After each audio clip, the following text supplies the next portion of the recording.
suspender por um momento o nosso programa. Voltaremos já já para algumas perguntas dos telespectadores. Até já. Pois não, senhor Xavier, eu queria saber agora o seguinte: os espíritas dizem que os renascimentos sucessivos da criatura humana têm por objetivo a sua evolução.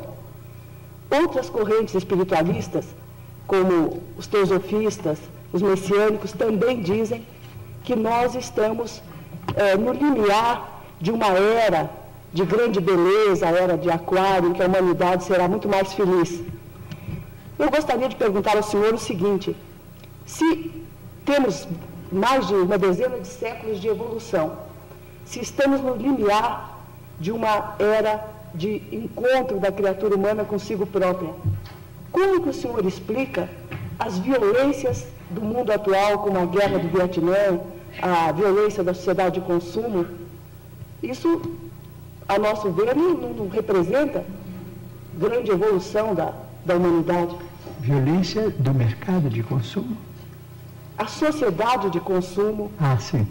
E a violência da guerra do Vietnã, por exemplo. Sim, nós, vamos dizer, esses fenômenos todos, diz o nosso Emmanuel que está presente, caracterizam mesmo o período de transformação em que nós nos encontramos. Diz ele, o nosso companheiro materialista dirá natureza. Mas, para nós os religiosos, natureza é sinônimo de manifestação de Deus. Então, Deus cria a natureza, Deus cria a vida, mas o homem, os homens ou as mulheres do planeta são filhos de Deus e podem modificar a criação de Deus. Nós nos encontramos no limiar de uma era extraordinária. Se nos mostrarmos capacitados coletivamente a recebê-la com a dignidade devida.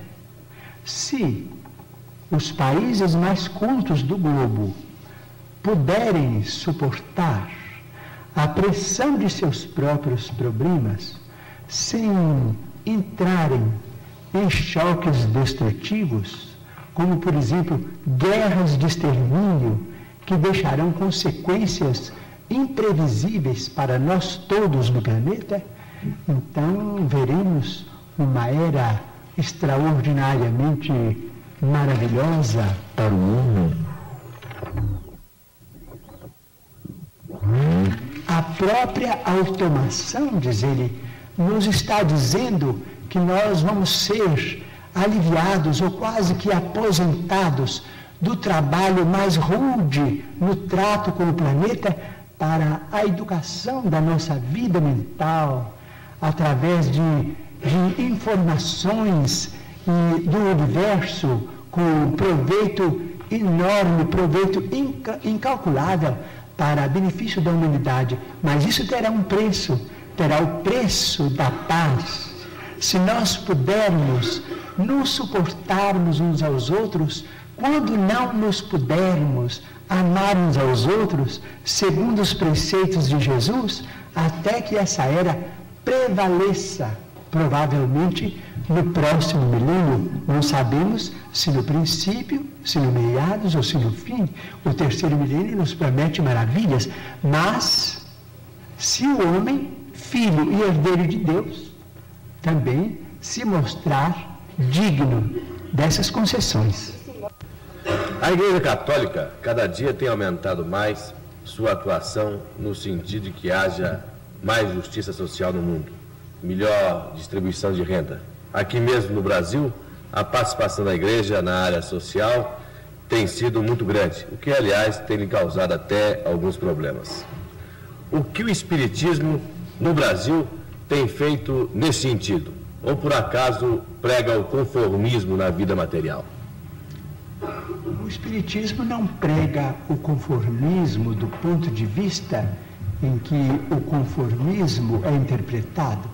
O Espiritismo nos pede paciência para esperar os processos da evolução e as realizações dos homens dignos que presidem os governos, cooperando de nossa parte tanto quanto possível para que as leis desses mesmos governos sejam executadas.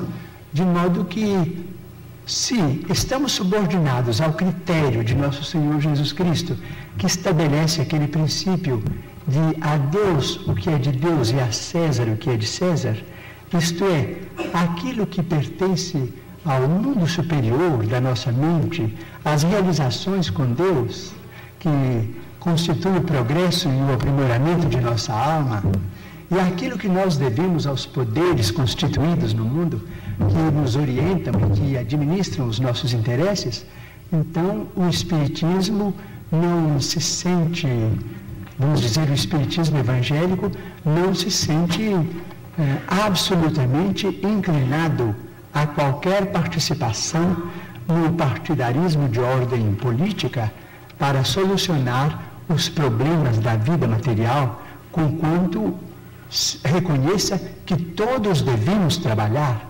O Espiritismo nos ensina que se existe fome, não é por culpa da terra, assim como se o rio não tem culpa quando passamos por cima dele numa ponte cometendo um delito contra a higiene. As leis são magnânimas, mas a vacina contra a ignorância é a instrução, e a vacina contra a penúria é o trabalho.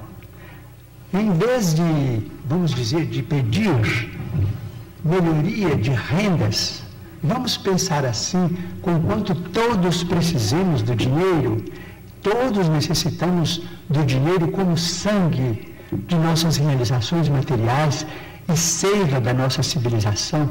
Nós todos precisamos do dinheiro, seja ele apresentado de que forma for, em qualquer regime, porque o dinheiro é um documento daqueles que nos governam e que nos credenciam para o serviço aquisitivo onde estejamos.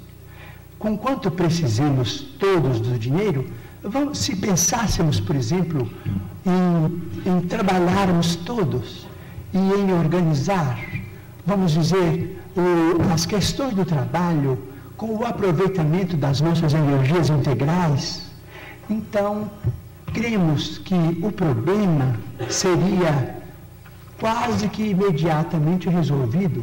Vamos dizer que na atualidade dessemos o que venhamos a dar a liderança das empresas, a chefia das equipes, as inteligências juvenis, como vem acontecendo quase que em todos os países de vanguarda, mas sem desvalorizarmos a madureza que começa de 40, 45, 50 anos, colocando a madureza com seu discernimento a serviço da coletividade, proporcionando aos homens e às mulheres que já amadureceram na experiência física trabalho e mais trabalho, desde que eles tenham condições orgânicas compatíveis com essa necessidade, mas prestigiando a personalidade humana em sua condição de pessoa amadurecida, no trabalho remunerado ou tão altamente remunerado quanto possível,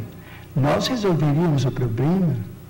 Resolveríamos o problema sem entrarmos em atrito com a autoridade legal.